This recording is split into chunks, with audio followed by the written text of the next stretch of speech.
Komodo vigil chuadin in rainin parchuanal nengin magdewan alele TV on mejado to par mujan chikre to mejado to modada jetle nan karwa ini ne kap kaji jetto na idrun TV ko ne jumilo pelagan tiudin kapar ilo chibilo ko jadilo pelagan majli chena bagado elang magd ko meragabne lang imramman nganaro kamana nagron ilo chuadin in rainin Kenmenin, Chojim, Paramak, Ligata Tidrun Radio, Imchapam Magichani, TV Onajum, Nanam Lale, M. Kedal Mejam Genchinon, Manchamlogin Magadin, Yon Mejato. Kia Janat, Iloyan Minismanewan Alili, Caprijabal Ruin, Marriage Kamak, M. Magadinar, Chana Lecho Narin of Manan, and Chironguk, Kikumbal Ligap, Iloaminat Kamanaguk. Ilo yang magcabin kia, yung mulajrak kain rebojak, nganari magdion mejato. Kia meno modata janajrong jagai chuan hal, jit pagdo kilo lajrak chuan, pejan rong jagai chuan hal jan live singer, chuan jaran hal yo bung bung mem manai hal, yon tiudi, chojim rong jagai mak. Eorar tamak im kajadri pe elginam lo yang magdio yung mulajrak chuan. Boy ane man im kaito tukli mo ngane kia zilal karnan in kamolol ngan charin ilo yeni jana mag nganaro rong jaga chuan kadak we jidok yumun teli mona ka an kat ak programa an kat chojim rong jaga mag programa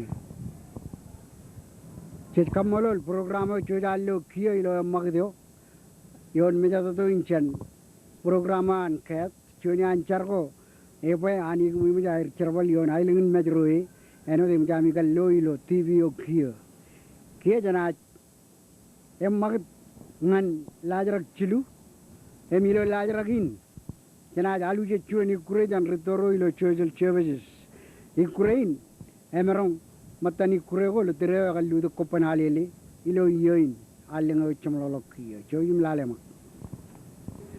Chetgia Lalagarnarin Kamolo and Rukure rain me Rito range and Chojal Chevich can you kureo I Ramanot in Kaido Limo. Kia than I Pogodok Juan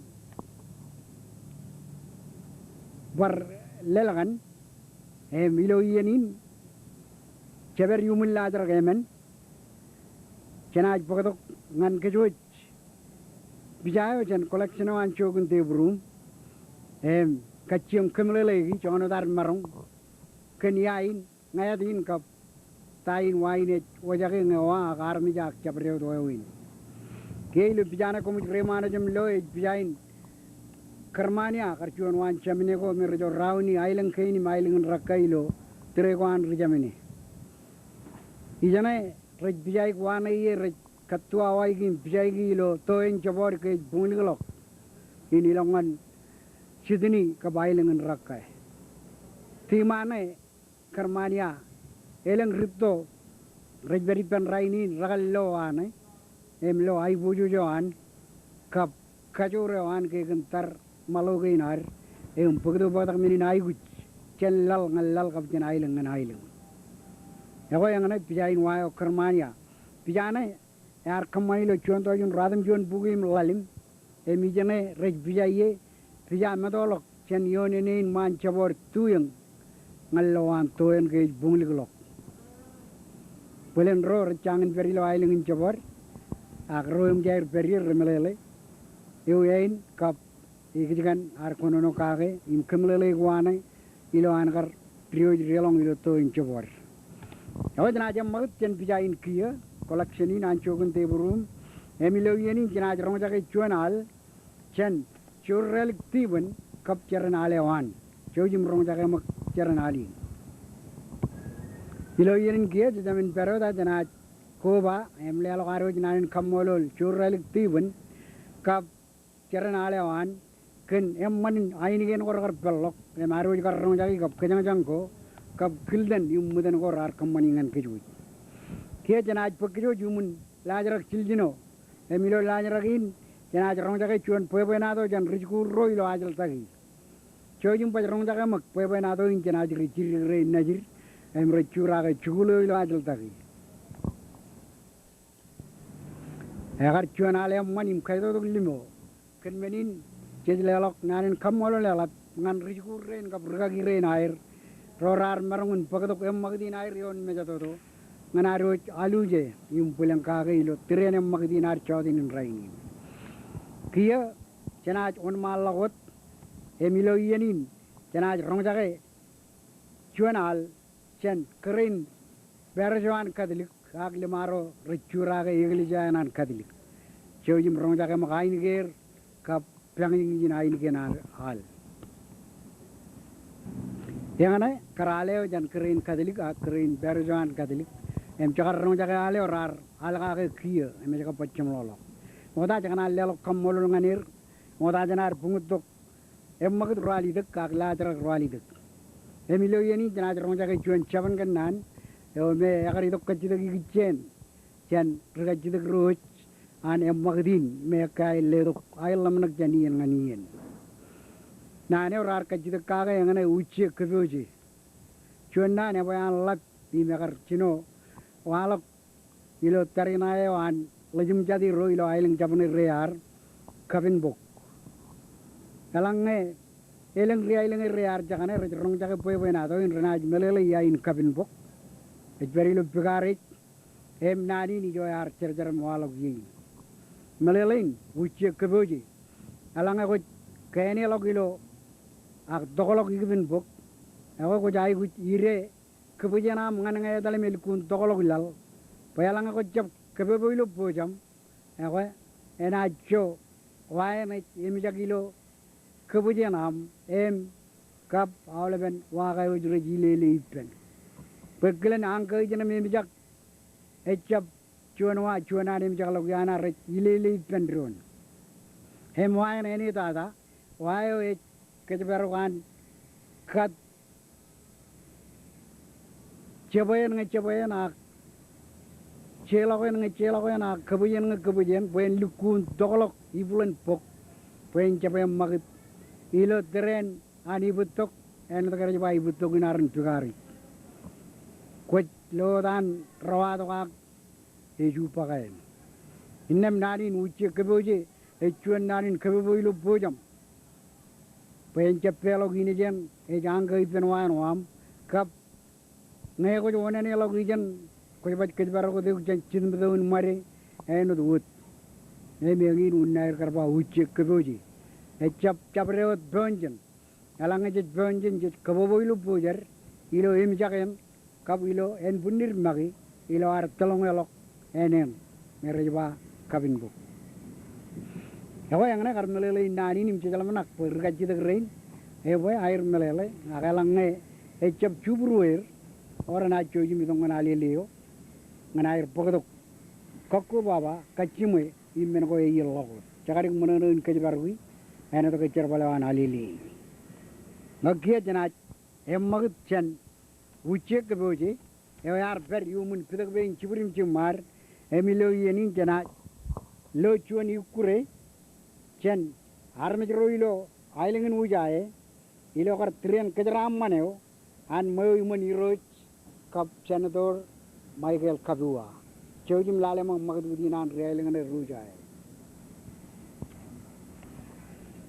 yang ada karwai ini magde rar kamane ilo ailingin ujae em eude berur boy menge jar jap ilo tima ko ak balun ko mlo em magdi ni jang ak em jar lo choden in kia im melele yo jongon u menan in kap kajuran kar em magde wair ke rar keme me chuanium labo jion ailingin ujae eoi mena kajbar ak kajor elang mirin ka ai wich yon ailingin ujae magi Dia lelawar nan kamolol ngan iroj Michael Kabua kap senador kap awle ro matan chenailingin ujai rar kamane yellablavin e kabulen kijoj kage ilo tren magdi naro jon mejato to ewe ilo yenin kiye chebromojin kannana kumge mjar tabar chamlagun em magdi naro jon mejato to moda janar chijadalo jen mejato to in Jaganan kebang to rain telagir mejis kamololir kapel data rorar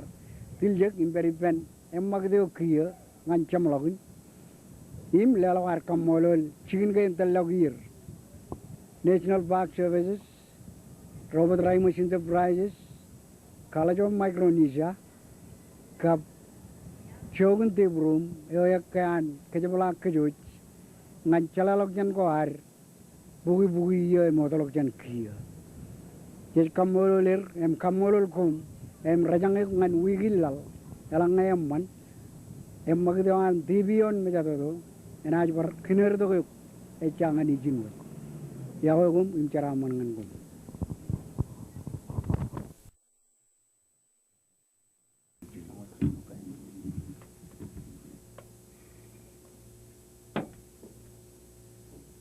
Ako kumo jawala pro cara matai lo majalin ilo cipungan raini lo cuje rongol ju rani nokto ba contoh jin radum jon bugi radum jon ngol albar kanjin manane kamolo le mude purwar boy eberi peri lo studio in an alele ala beo chuan ilo ailengan kwajlen karayo pen em rejido kia aga alabe adirik mai Ejito kia nganan kanunui pers ila alelein bayan bar kamui wi to kejum kejalai lok kejikan wawin mantin majal alap tada ikicien tibungal akwan ailing kain memme me poto caraman ngan kejum rutor arar taro ailing kain arga gai chuan wa ennem eman labi jo ne phala be melele go rala mulau awale brane ito kijan pen adir kia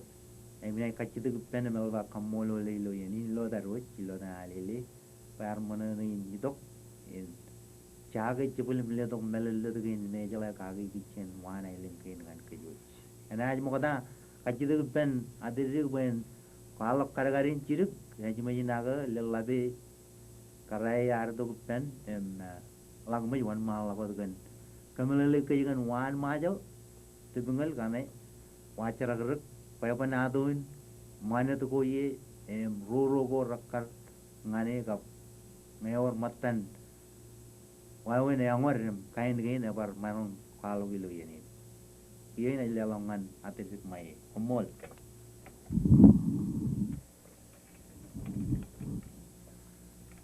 Moda kamololani ilo yani kay marungun relang dok ilo alelina ilo ailungin majalin empag ciri kuna karangan kualok tago yar melele kagi meta adiring mai ya lo tagi kuailen lo contoh yang ralion bugi jongolim lalem ilo ma cijilim jonran awayo cijino awa cibong yungun meo ijito in kuajalin yonini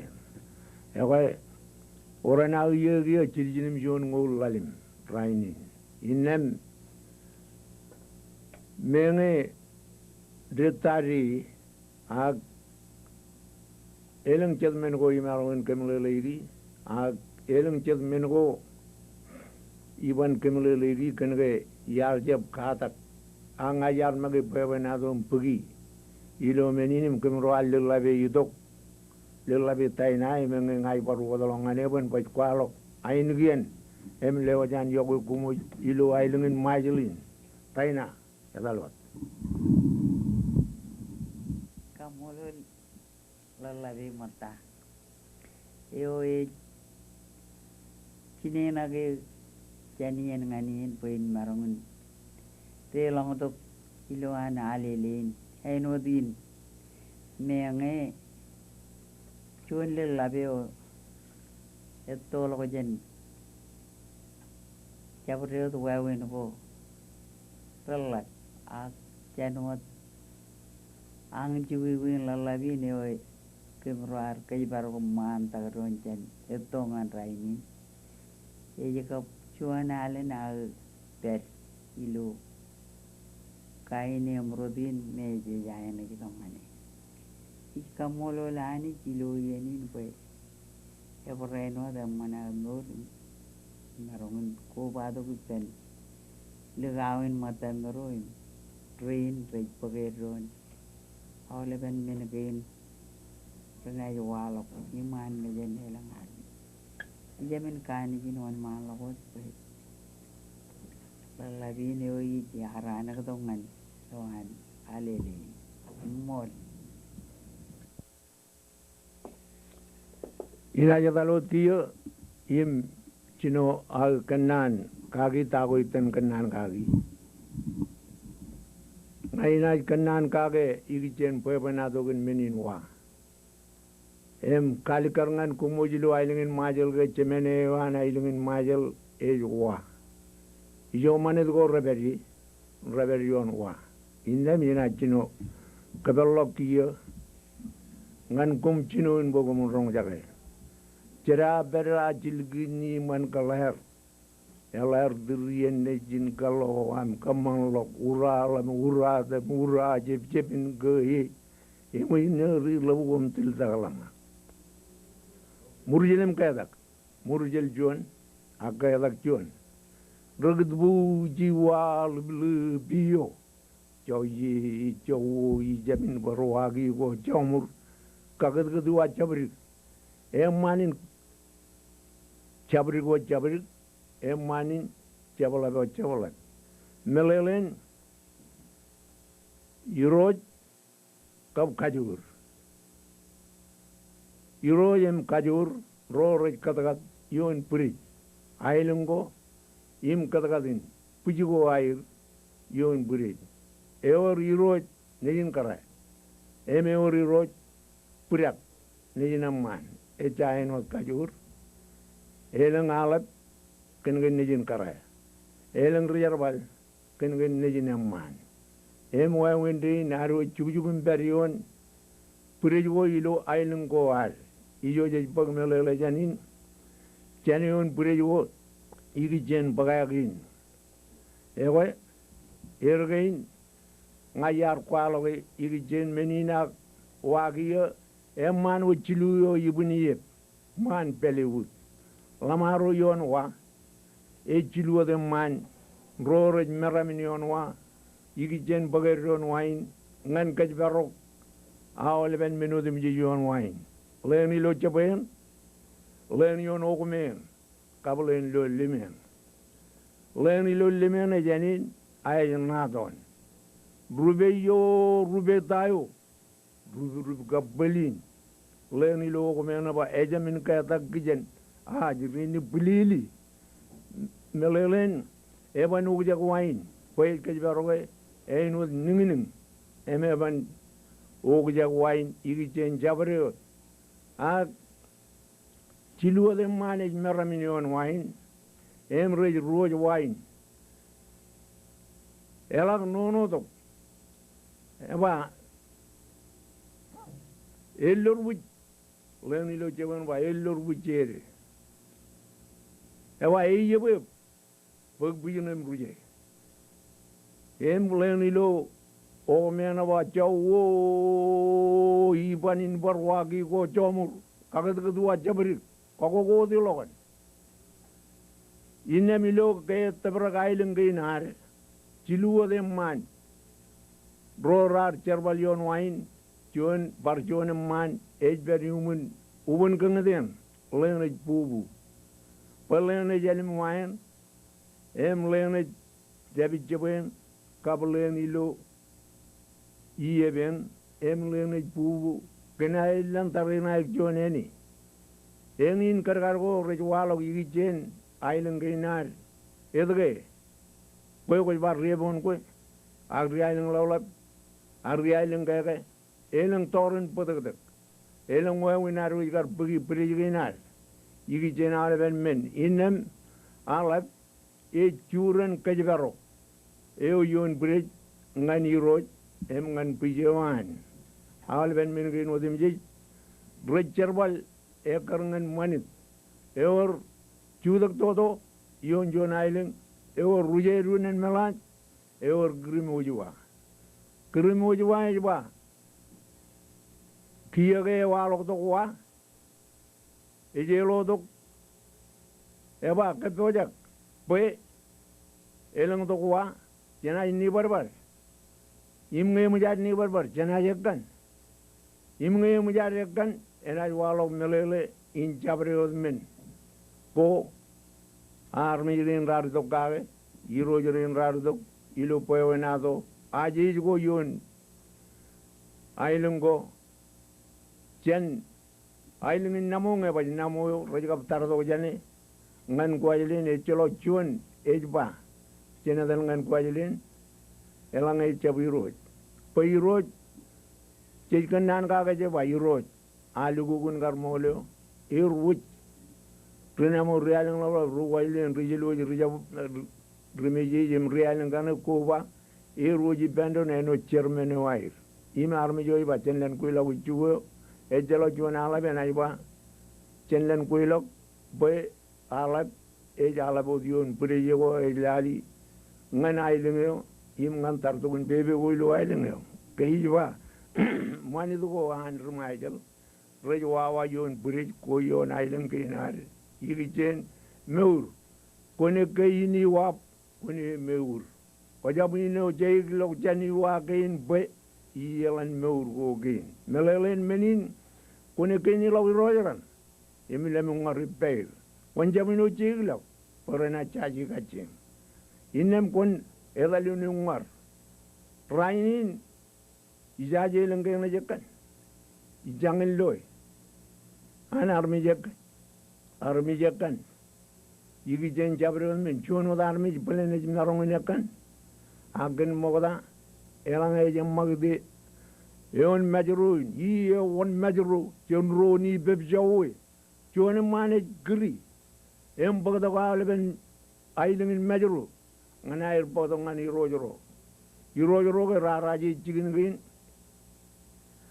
kai boy, kab lama rojat raji, jai bagtalangan ijo, robagtalangan ijo, cedo de manin ger, ngani irberan ekan. Bayan alikar ke ailingin narudok. Menko jadi kajibar gain mani tu argain yon purek. Inlem kajibar kone kaini wap kone meur. Ego kiyo kajibar jadi kutilek ilik inlale ladeo. Egon man lok ipeni rojaram raibar ilelogan purek. Kiyo purek gain atan purek gain nin. Purek gain boy road. Pureja walok ilu ailingin majal kabi jugunen kabel lamoran walo jan nin go igi jen tarina margin got be edan purejo cej bugi igi jen tawo jar tabari korailim margin got woyen be molendak mennuara kab menerjeba imanaje walok irijen tudu emigijen aleben kaine kakajri inem kajbaro pe ajriro char bagdu gerem neji brajai wit chijit ekarangan chijit ngari lo ailingin majel ajriro bodak engna jejba purak Eleng puragan irot, eleng puragan kajur. Echelai bebe yon purej na chirik. Rejala lewat orda rohijidok, tian roni jin kara. Inemuninan pega elengin, ederman tab kumine, nejineman inten pegi purejan. Agina kan jin kwalo wajangan kum ke purejo amirot chine, lari gen neji abantan pegi. Ag katar tayo ngai dan najiri gagai. Capre do jalan nak pe. Cholok nani rejabar reserval ewe enjabrai lemnak pajan ke arjingan ke ruto image do da kam rejabar lemen ewe kan ke semene an najiri ewe innem ajinen tayo kargarin ngal leonijin ka dagni bena alben menodumji ajemen churan melelet ge jinen arjab kadagni ayana na egarem nana malben menodumji Rudororgan ba, lajabu dilu yala niyin, sinene arjabu ko wemlu, imi gbelu, edaganan udilu yalan, edaganan lutakapon, kanake, arjab pag gbelbelu ko jan jinen, ak igi jen jementa, Ean kudu koda kange chone mane jin mane. Rolak kapata na ilik emi road ewa lok nani yewa. Kamak digitine jinji ne nagayakar. To mingirga ga na kongane. Ebe gur. Chege go gin jeju je judak yon bridge inem kajime. Pene chala bur. Cheron nga biyo yoruto. Angayar periaur. Sen rijaban rong an rainin. Age manin majrunga. Injabdan lo joro yon majru. Cheron biyo beri majru yerik. Ag inajlalean pebe. Ewa melele gogin. Agia inajidok. Bain kemelele kia pakain jeju jejone. Engne jwala gilo waba. Kojepo epangal lojit. Bungutu kupun lo riba benota.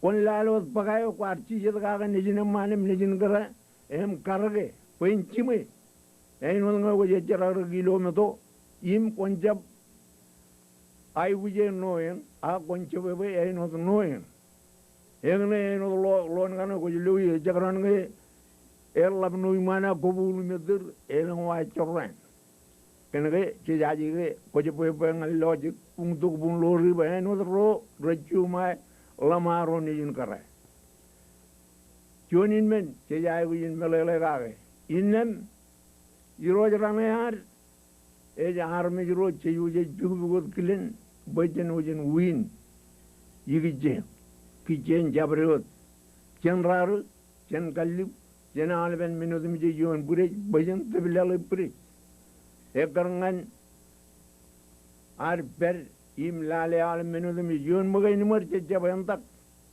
che jab gam che jabogo pe ilo yen ne me na rejele yon men elang e jago iro jen engne ba meni ga jele jelina e jele jelina mejuan ranaj mane genege karatoin ngai kanana ga im mane gogi che gaj barbido pada bayo ta ki ran gin alben min gin udim ji che yuji kargi iro je jolgan pebe melelen iro je banantak kajur meno jantak ina milo pebe kajur pebe meno ebeni pen kajur ena chaini emi iro nyana kabeni pachagaran nge irit menena ena bagimini menena mowo ela bijo iro jana bage ina melang ena bagi menega ini karagi lo pebe nanem kanane wan ena jorren kajur ron gen menin palle wachane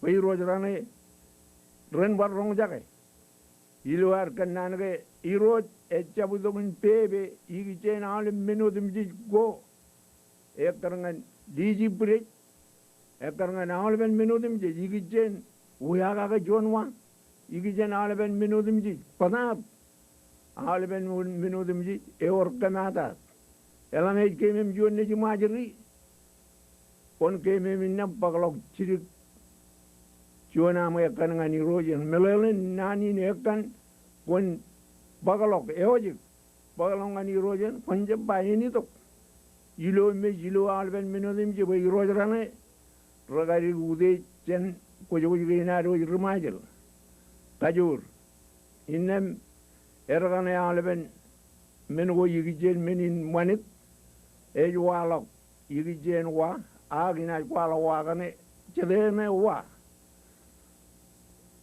Wam jogiet, wa chimur, wa guk, wam tolor, wam leo, irgin wago, iname wa, iwajan me, itirngan arnom la tardog ibulgini, itirngan minim la tardog ilang biru, kenege iwan wa, iugtagan iwan me, pemena walagon me, kenmenin wa, ela bar kaj barwe be yel war gin yon logic agiyo je jangor kage ewe ina roje lo yongor edo biuri ga dorin woren bigon daran wodrina jiban urdu mujmujim beyo erik ela even judamit katokam it etok baj plal tola ko dilubirin big. Yar jabat to di ben liro jam jalaru yain rel ga ina den to ben lain palalo lo tan jon. Ben menin ena jillu yeganam tardam mange. Parainot aneno karba ka tardogin. Iro rejek. Tadu tu lachimo ya lai ka kaglagot. Ngai ko rejek. Lau jo komjan ki jiru gobol. Lau ma longo beja oda melon galang longo. Awal ben mengo gain yigi jen rejek, yigi jen ilarak. Yigi jen awal ben men. Ego yigi jone yigi jen yarno. Ega bungu no na el doga tabna goror dili yejnai don goruji lango. Kojori lo abit. Ena jikanagan yui. Ego yenem chilang. Ilo to yang turun jilang har ko aja jon ciloi emoni ba jab yorar bagadang la cilu janyo ijai a elang ruru in meni nyangor elang ilo men uruk ego kemme leng jawi ganne leng ban ko mu ci dio e ko je ga je gurri jayo gurri jayo jodara joga ga joga mo dal lu ci kama dio no wai Iberu di ono am rong jaga pulau enjoy mo no jualo lu ilal. Irwin rorogo igijen menjen. Uruk. Igijen engor koko jaga yene kwalok ejwa. Lije murmur tam bagijem. Kain lajabul rodane ejiga, loj rodane ejiga. Aneno karba kuna tardok igi jigine gi lo amno iriga yapin alben minugin ilo rani yar ke bojin burdagia yaba mag teneni not belen lo rani balaire ina melang e baleng menugo ego ina barido elang e dina liwaji jagane ewe kumkani jine mol kab elang e kumkanan yigir ewe ina yigir elang e kumkanan yigi jen chabro emla maro jen ina ebar kanan gage ange kumkanan awleben menudim ji go yigi jen iroj rilik kayar ber yene ye yarno kabolo mangaren labaran idudu payar jabanen dudu mogda jabanin imlolo gaen eto eden gar tudu peran arbed yene ye rilik ini eden ene lugojege em lamarorar enod kaman trouble ilu ailing kain keluarwa loa meni elage jegeni ewalo garno ewalo ailing loblat grode ailing arwalo ilu ailing majel arno ailing loblat araiba mejaning kain kali karaiba mejaning bung labar ailing loblat bukan labar ijo GRL wan yuro rebeli ergane ailing go gane roiling ailing gane rajaram ewe menin wat kani jin mol ka buya ko umayang ko mol na diri ko luno mol gana leto melelegen ralan kena pan tabari elang pa jab lido kani bar yono joni an ngam man cabro par kannang yo kachi de penwan ko jotro milawa mol na okay thank you apa kaina ko mol ani jen kajarama ko iulun mi